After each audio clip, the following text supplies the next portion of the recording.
kids now. We got those video things. I'm like, oh my gosh, I don't look like that. I'm like, I'm okay.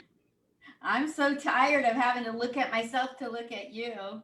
Who thought of it? Yeah. Luckily, mine's like small, so I'm good. I'm good. Yes, yes. We are live right now on Facebook. And so, what I'm going to do is make sure that this is set to go public. And I tagged you so it'll go on your page. Oh Lord, you don't And have to. You could skip tagging me on this one. It doesn't have to go on mine. Trust me, it's okay. you're hilarious. Facebook, welcome to Comic Spot today. Today's interview is going to be a lot of fun. Get ready for the roller coaster. Get ready for it. This lady is off the chart. Funny, certifiably funny. Just her pictures that she sent me are a riot. I can't wait to get to know you. Over in the other square, sitting in her vehicle, is GW Nell. And so that's her stage name. And in real life, it's Gwinnell McGrath. I learned to read just this morning. What's that? And if it wasn't for these glasses, I couldn't do that. So let me read you the intro for GW Nell. Here goes. Sewn from the sewed of an Irish nobleman. And I don't know if I said, is that sewed or sued? Sown from the seed. Sown from the seed. Okay. Sown from the seed of an Irish nobleman. Out of the womb of a Nashville Harley riding outlaw comes the hottest thing to ever sport stretchy pants. She drinks tap water and works out in a tube top and stonewashed jeans. So don't fuck with her. Can be seen in downtown metropolitan Akron, Ohio, entertainment capital of the world. Please welcome GW Nell. Woo! Please, everybody, sit down. Sit down. Hi, GW. How are you, Linda? Wonderful. Now that you're here and we got past the interview reading, it's like worst thing I should have people read their own intro. It would be much nicer. It's okay. It was, you know, it took me a couple months to write that. It's all. Talk to me about who you are in Akron, Ohio. I want to hear this story. You know what? I'm a mom of two special needs kids that lives in Akron. And oddly enough, I lived in Riverside, California for like 20 years and decided not to do my stand-up routine there. I thought I'd wait until I moved to Akron, you know, and then start like at the age of 48. Because, God forbid I actually did it when I lived in Cali. I like to live there. I'm like, I'd live there. And I just didn't have the guts to do it. And yeah. And when I see video, I'm like, so it's horrible. I started in Murrieta, California in 2013 at Ace's Comedy Club. So we're out of the same neck of the woods, the Inland Empire. Sun City News. I used to work for that. You worked for the Sun? Yeah, I worked for Press Enterprise, but I also worked at the Sun City News, which is Press Enterprise. That's so cool. The Press Enterprise did a story on me. That is fantastic. Well, I worked there for like 12. So yeah, shout out to shout out to the PE and the IE. Yeah, Inland Empire, baby. I know now. Absolutely. So you worked for the Press Enterprise. What did you do there? You know what? I started out as like a bundle delivery driver to kids, and then I actually somehow, when I ended, I was advertising crew supervisor for advertising makeup. Excuse me. So, wow. I did everything there. Yeah. So yeah, I did everything, and then we moved away. So yeah, my heart has been 100%. What year did you leave the Inland Empire of California? We moved away in 2004. 2004. Okay. Yeah. I moved into Sun City, into the affordable housing when I turned 55, and I'm 69 now, and I lived there for about 10 years. That's nice. Yeah, I don't know how I ended up from all that to now I'm in Akron. I'm like, oh, okay. So what did take you to Akron? It was my family lived here when we moved here, so we sold property in California, became instant $100,000 heirs, and then somehow ended up in Murfreesboro, Tennessee, which was 20 miles south of Nashville. And God forbid I try anything. I did try two bits in Nashville, and that was interesting, but I still waited till I moved here. And Nashville is obviously, I'm like, no, I really, I really waited till I got to, pretty much, I don't know, nowhere to start a career. So yeah. So there is no career. It's a hobby right now. It's obviously I'm not going to be on Netflix or, anything. You could be on. You just never know. All you need is a few things to collide. Luck and preparation and the right person to pick you up. You could wind up on Netflix. That's right, by God.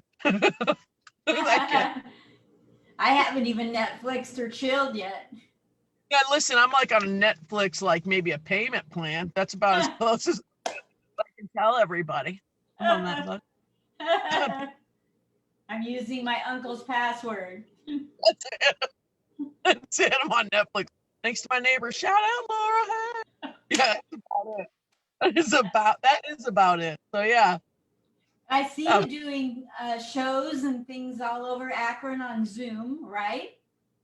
Not on Zoom. We actually go into the clubs here, but yeah, I mean, there's one club here, the Funny Stop, and the owner Pete is fantastic and makes sure stay open that he really follows the guidelines. So yes, shout out to Pete making it happen for the local.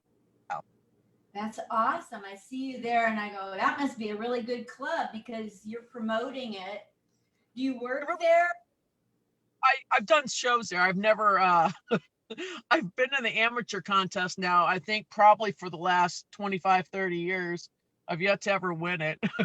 It's like, it's at some point, it's like, you need to quit doing that. You've been in the contest now for 30 years. It's kind of not fair, but I'm like, damn it, I'm going to win it, by God. So, yeah. Dreams, so babe. What type of comedy is your type of comedy? Do you pull from your life or talk about the world or silly stuff? What's your style of comedy? I've been called Bawdy. I like it. I've been called Bawdy a couple times now. So I think Bawdy, pervy, but I've done a couple sets where I have pulled from my life, and actually I think, to me personally, they've done better, but the creepy old woman seems to be working right now. I love that. I can totally see you pulling that off, the whole character. Yeah, no, definitely the creepy, the old woman, the whole thing. I've had some of the comedians, they're like, you're like our mom. And I'm like, am I like your mom? I'm like, because I'd like to take you in the bath and smack you and have you yell for your mom. So like I got some saltines and ginger ale in the van if you want to meet me.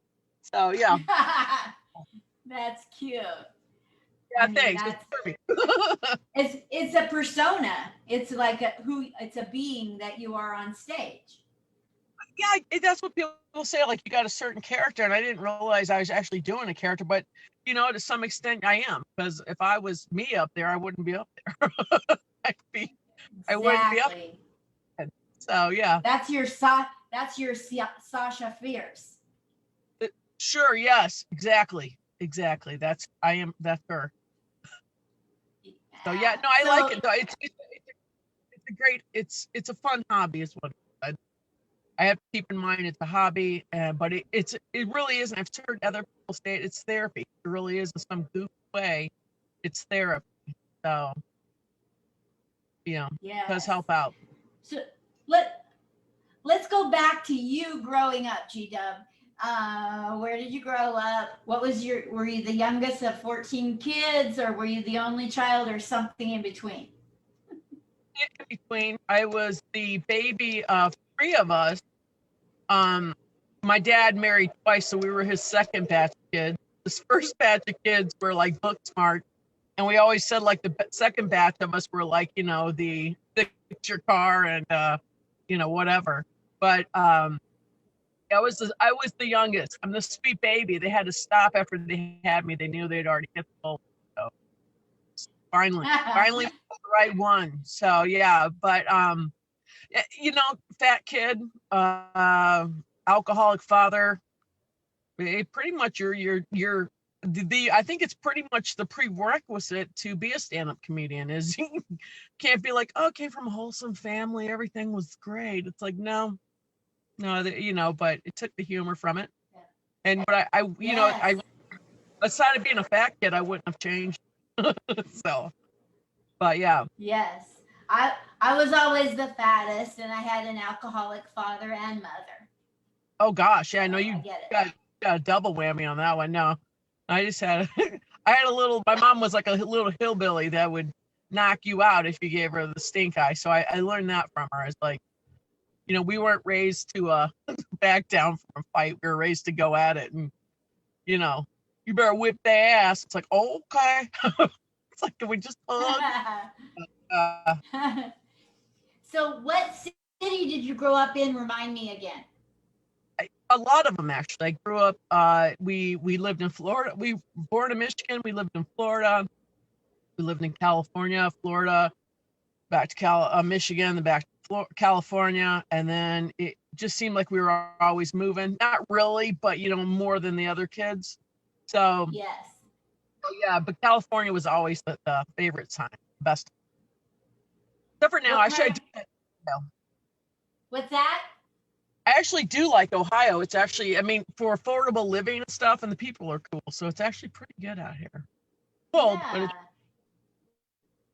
gets cold in the winter time, right?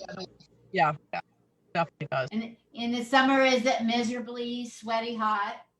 No, it's actually it's really not bad here. And I mean, over the cost of living everywhere else, I like this. I like that I can feed my kids and keep a house roof over their heads. So I couldn't. Yeah, listen, we'd be living in a box in California right now. There'd be no way. Totally. Yeah. Oh, totally. Yeah. My gosh.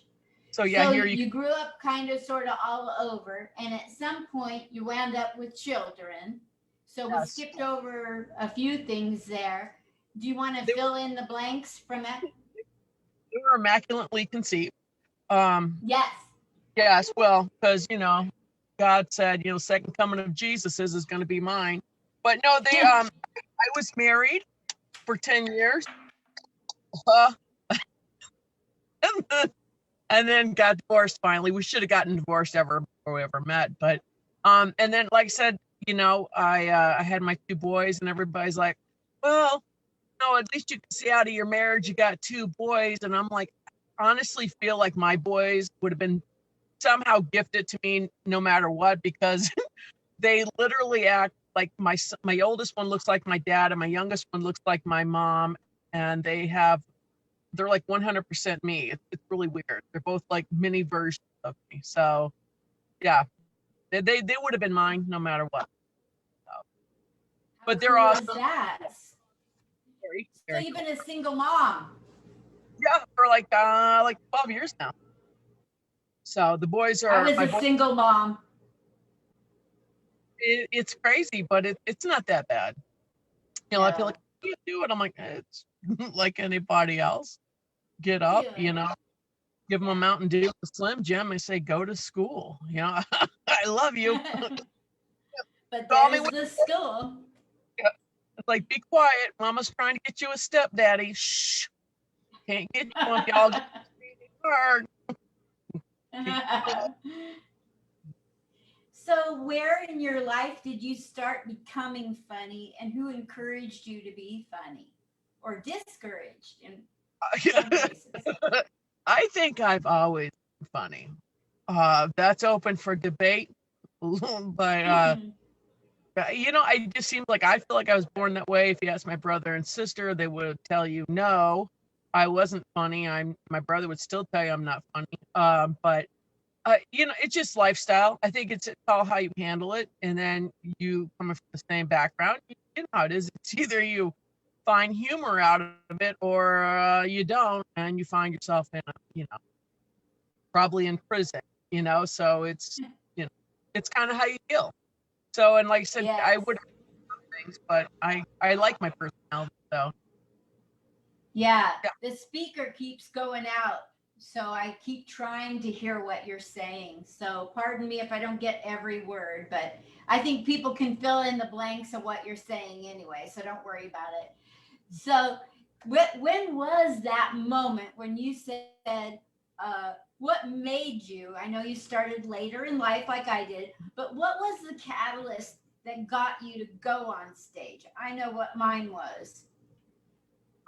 actually, this is gonna sound weird, but my sons are autistic, and I went to my youngest one. He has speech therapy, and they actually speech therapist.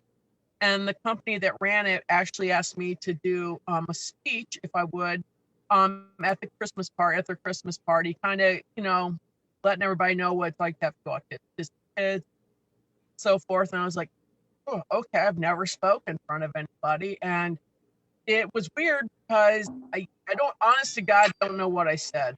I know I started off with, you thought it was going to be a speech, and not really. I'm a dancer, I'm a stripper, and I literally blacked out. I honest to God have no idea. Something about my kids, autism, ha ha ha. And when I was done, it was really awkward because I got a standing ovation. I was like, well, this is weird. And when the party first started, the Christmas party, I mean, obviously I didn't stand out. And the weirdest thing was when after I got through talking, I sat back down at my table, this guy came up to me, like I said, we're all at the same party, and he came up to me, and he didn't come all the way up to the table. It was really weird. He was all of a sudden like starstruck, if I can even say that. Like, I just want to tell you, you're the funniest person I ever met. And I was like, get out. So yeah, I was like, oh yeah. And then when I got in the car on the way home, Bob Seger's Turning the Page was playing. I'm like, yeah, turning the page. So, And and then that's you decided to go to a comedy club. I did. I went to Spanky's in Nashville with a group of friends, got hammered drunk. Uh, don't even know what I said. Didn't realize the light meant get off the stage, and puked on the way home. So yeah, good. It You was are good. Bawdy. Yeah, yeah. No, like I said, I think I am, and that's all that matters. Yes, Um, yeah, yes. that. And then here, Gotta believe it. yes, yes. So no, but it's been yeah, it's been super cool though. The people I've met in the last, it's going to be 3 years in April. I've met some pretty fantastic people. I mean, like amazing people, like people I didn't ever think I would even come in contact in my life. It's been super. It really has. I'm like, I've learned a new respect for people, and just uh, everybody from all walks of life. It's really, even if you don't want to be a stand-up comedian, do it anyhow because you're going to meet some really cool people along. Like, so yeah, You are. yeah, Yes. And so, like, have people come along to help you with your comedy? we all kind of give each other pointers. Some of them are like, why don't you quit now? You need to stop. I'm like, no, you're kidding. No. I'm like, I'm gonna keep going. They're like, no. But yeah, no, we do kind of bounce things off each other. And it's weird because like I'm a female, at least I think, but I kind of tend to kind of lean. I feel like more. I kind of go on the male side of the comedy, in the raunchiness. So I kind of, I wish I could be a girly girl, but not.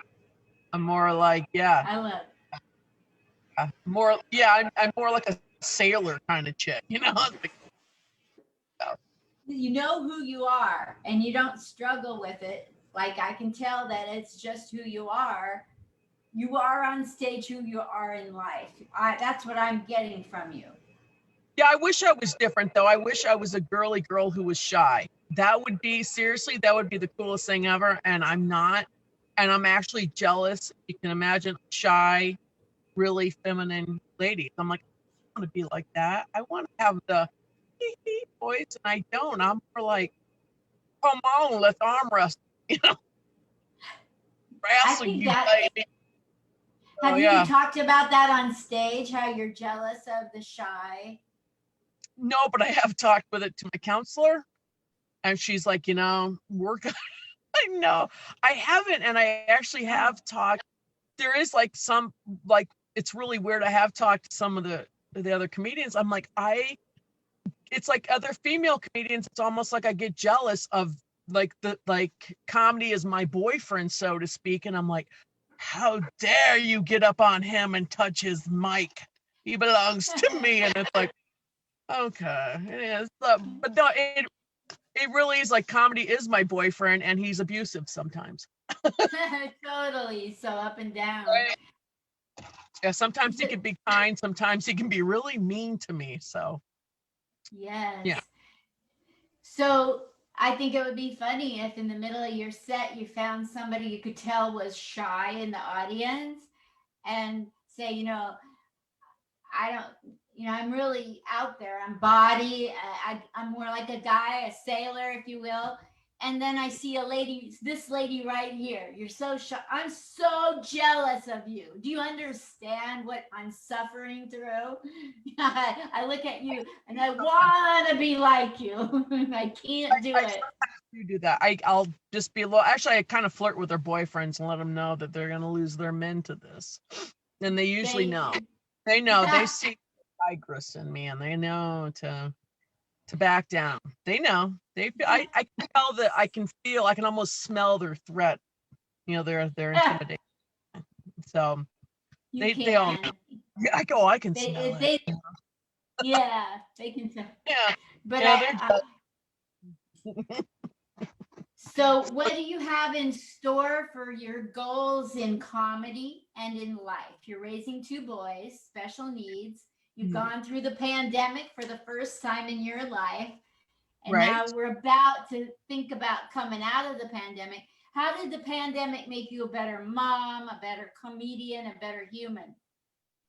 It didn't. It's made me 40 pounds heavier. I'm disgruntled, and I have headache.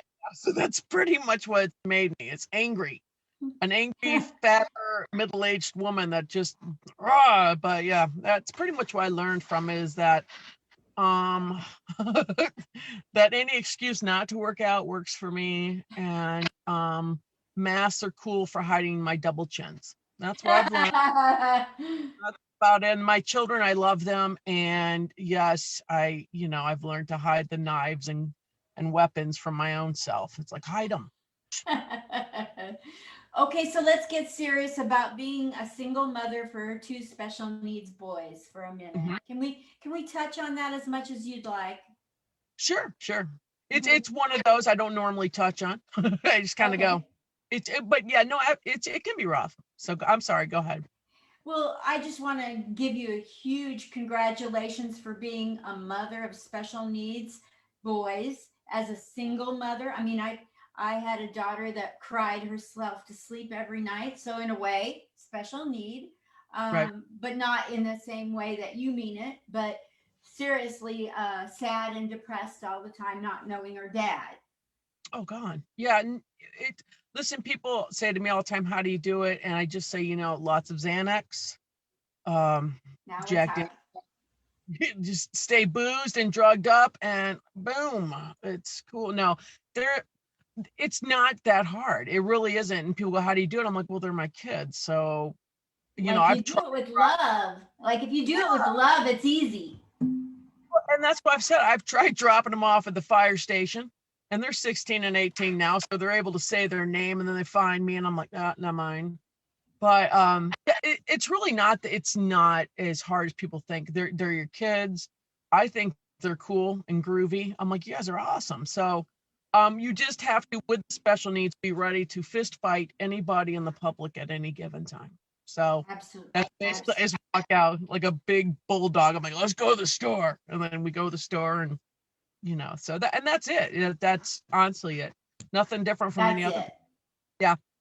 So I love the way you have the very bottom line approach, and you're not making a big deal out of it. I applaud you for your outlook. Thank you. Yeah. Yeah. Absolutely. I used to tell their dad, save bail money. I'm going to need it. I'm going to need it. But it is cool. It's adventurous. It really is. And my kids literally have the best personalities, and they have spark in their eyes. They got the sparkle eye. So I've seen a lot of typical kids. I've talked to them, and they're duds. And I'm like, man, your kids are duds. My kids are excited about, elevators and mailboxes. So I got a much better time going on. So yeah. And they do it without drugs, Some kids need That's right. Your mom's hopped up. They're totally sober. I'm like, oh, it's good. No, so. Oh, so what do you want to accomplish in your comedy life? Win a contest, just one. Win one, I'm done. One contest, so I can go, woo! Okay, win it. Won it. Done. Make it a big one, like one of them up in Canada or Scotland. Listen, I want to take the amateur night at the Funny Stop would be good enough. Let's not goals, baby. Start off slow. It's really, I'm like, oh gosh. Yeah. Yeah. But yeah, no, it's I don't my goal is I don't have any goals now. I've learned that enjoy it, because it's kind of, like I said, I've learned a lot. I've learned that I had no idea what I was doing when I started. So isn't that true? Some of the silly things that we do when we're brand new. Oh my gosh. Oh gosh, yeah. Really thought the first time out, I thought, oh yeah, they're gonna be here. Linda, I have got to go get my baby. And I'm gonna let you go. You've been so awesome. You covered everything. Absolutely, thank you. And if anybody's listening to this, you have to go, but text me where you want people to follow you on the internet, and I'll put it up. Follow me to my house. Follow me to my house. We'll have a good time. No, I'm kidding. And then anytime I see a show that you're on, I'll share it, and come back once a month and plug something. I'm Are you lonely. Kidding? Girl, don't say that. I'll be out in your parking lot, driveway in 2 minutes. I'm like, in the van. Thank you. Thank you so much. GW now. Woo! Thank you. Bye.